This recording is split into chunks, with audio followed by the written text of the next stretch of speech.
We'll be starting off today with the Maltese perspective, which will be presented by the expert to my right, who is Dr. Iman Kaleya from the MCAST. In fact, we would like to thank the College for Art, Science and Technology very much for hosting us here, for their great collaboration to prepare for this event and to implement it. We will then move on to the Mediterranean perspective. We will have a speaker from Italy who is currently residing and working in Malta, Dr. La Maddalena, before moving over to the international perspective, which will be presented via Skype from both Sicily and from Australia.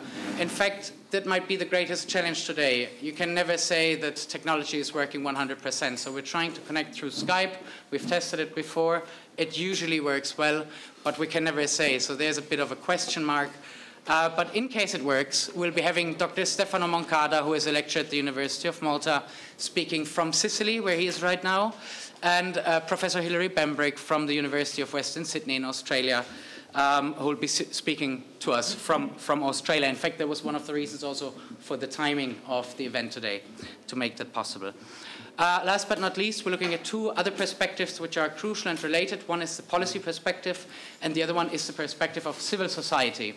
And for that, we'll have a speaker from the European Commission, Dr. Munze. And for the civil society perspective, we're glad to have the UK filmmaker Tim Lewis with us, who is also currently residing in Malta.